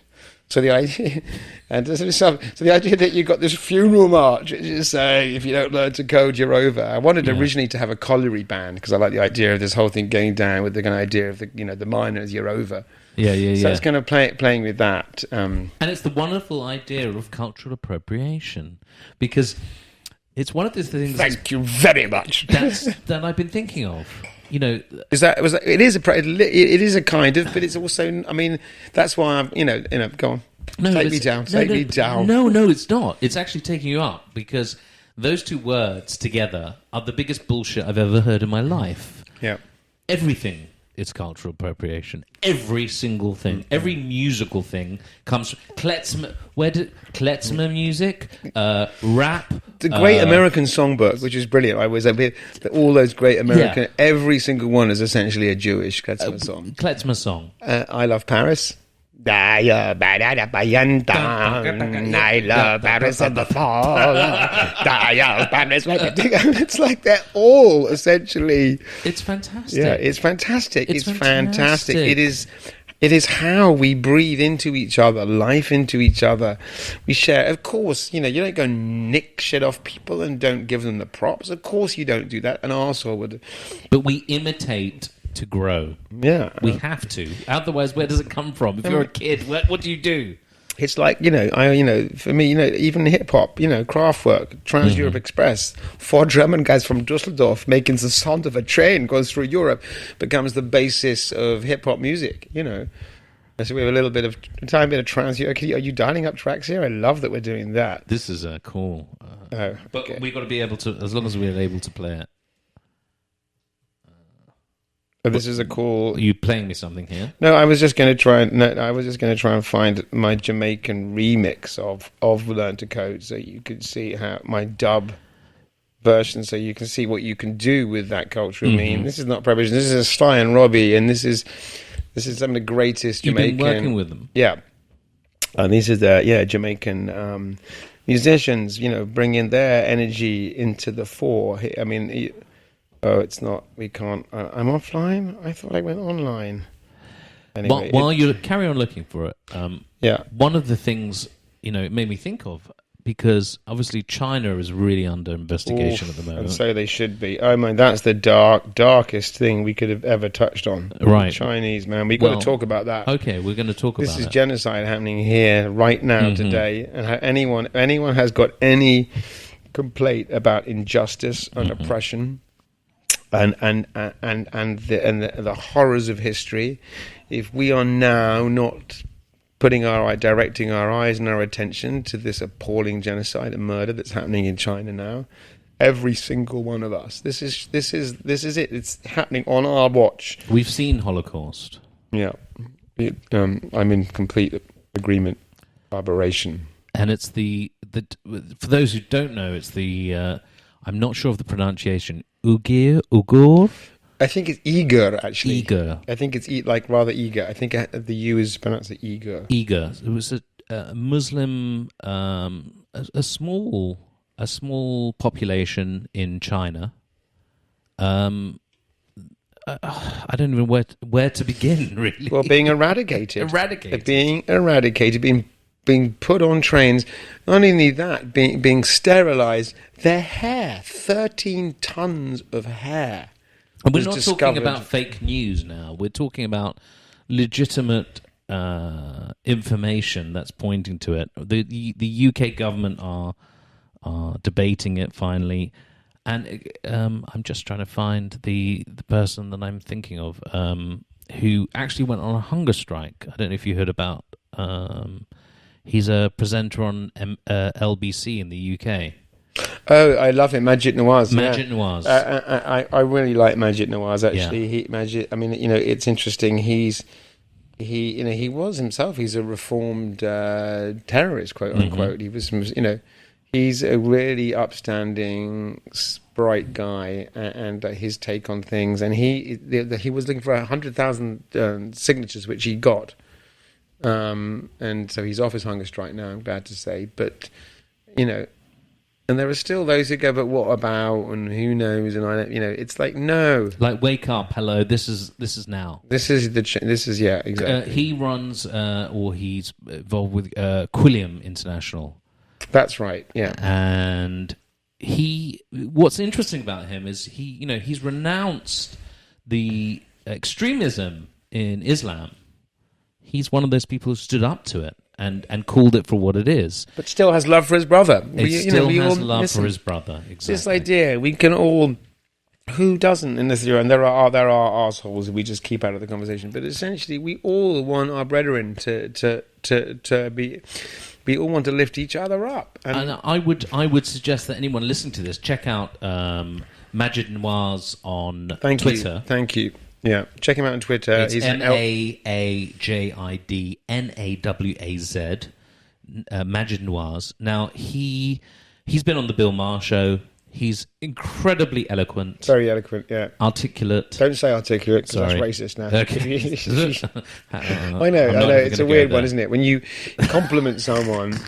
Because they can string a sentence together a bit better than you. Yeah. Now, if they are, you know. Oh, for goodness' sake! I know. Sorry. He's been a huge. He was very against Corbyn and a lot of the anti-Semitism in the Labour Party.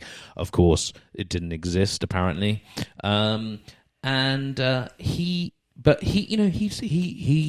He speaks as he finds. He went on a hunger strike. This is a man, if you can imagine, who presents a radio show on a talk radio show. This is a man who was tortured by the Egyptians for his beliefs.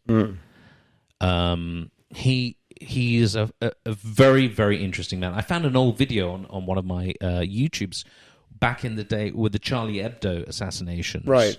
And he was talking about how the terrorists had won back then. Well, that was the feeling, because everyone was knocked into submission. Yeah, nobody stood up to it. Nobody questioned it. Which is kind of why I think, and I'm not the greatest fan of the weird conglomerate of interbreds that are now the Tory government, to be honest. They're deeply suspicious. Some of them leave me cold. But there is no doubt that within Europe that we have a resilience to dangerous ideas about disruption, tearing everything down, never smiling, and I don't think they have that in them. I don't think in the US here, I don't think they're as in tune to. Sure, I don't know what I'm talking about. We had the Twin Towers, but I think the daily subjection, and us also with the IRA for years being bombed. Every day was a bombing day, wasn't it? So when California opened, so for those who don't know, both Magnus and I are living in Los Angeles, and you've been here. How long have you been here? 10 years. 10 years. 10 years odd. 10 years. And I've been properly living here for sort of a year and a half, but back and forth. And I was in a restaurant when California opened up, possibly prematurely, but maybe not prematurely, because, there were protests, thousands and thousands of people across the USA, outside, not socially distanced, not protecting themselves. However, some of them were, but regardless, you can't have that much humanity. A lot were, absolutely. But however, there's a huge spike in the COVID positive testing, and of course they can't ask anybody if they were out protesting, so we don't know. But I don't know. I call that logic, perhaps. Lots of people together, and there's a correlation. There's a correlation There's there. no doubt there's a correlation. One could draw one's conclusions. When we look at the UK opening up massively, and not a huge spike, strange. Maybe there will be, because people are insane everywhere. Well, I read somewhere that some cat is claiming that they're finally hitting herd immunity. Sounds like a great cowboy movie that never got made. Maybe, who knows? But, maybe if we wore masks out in the public for a little bit, it would all go, and we'd be able to move on to the next stage. That'd be nice. Oh, not a big leap, is it? Not very difficult. It's not beyond the wit of man. Not beyond the wit of man. And, so I was at a restaurant, and I talked to these... I was in a Japanese restaurant in Melrose, and it was so exciting, because restaurants obviously have been closed, and suddenly they're open outside. So I was outside, and these guys, this American group of guys, they'd ordered some spicy. They wanted extra spicy. And I said, "Oh, interesting. You got to tell me how spicy it is, because in America, Indian food is not the best. No, it's very hard to get a good. In California, to get a good vindaloo, hard to get. Although Bad Mash, I had Bad Mash in Fairfax and the downtown. I don't know about Bad Yeah, Mash. seriously, tastes like vindaloo. There's a tip. Have you heard my song Vindaloo? No, I had a massive smash hit football record called Vindaloo. is that yours? I produced that record. Yes. No. Yeah. No. Yeah. Oh, that was yours. That was mine. Oh yeah. my god. Yeah. Well, I do. Well, I don't say it was mine. I helped bring Keith it. Allen was. Yeah, we went on Top of the Pops. It was diverting off. It was quite funny because we went on Top of the Pops, and it was Alex James from Blur and my mate Guy were two of the main proponents in making the track with and I had to just like tame Roland Rivron, and we had Matt, what's his name there from Little Britain? Yes, Matt Lucas. Matt Lucas. Yeah, and a very unlikely cast of. And we started because the EastEnders. You're not English, you won't know about EastEnders, but EastEnders is a famous English soap opera. Mm-hmm. And the set for EastEnders was next to the Top of the Pops studio. No one even knows what Top of the Pops is. We're talking about a different era. But I got to say there was a busload of a bunch of very straggly, drunk and high people marching around Albert Square and then marching into the Top of the Pop studio, and literally, I think, it was mayhem. But it was a great World Cup. Mm-hmm. No, I remember that very well, and it's. But Vindaloo being that quintessential English So version of what English, curry is. yeah. You won't get a Vindaloo in India. It doesn't exist. It was invented. No, I had this place, Bad Mash, and oh my god, first time I had an Indian that tasted like the Indian that I know in Britain. I'm still waiting to find a good duck and pancakes from Chinese food here. That's what I'm really craving. But Crave away. crave away. So where was I? We were on horrible things going on. No, in we the did. world. Did we wander off the Uyghurs? But The Uyghurs genocide. Genocide, and I'm very glad. No, just in all seriousness, I'm very glad that you brought that up because it's going to be a real test, actually, of people.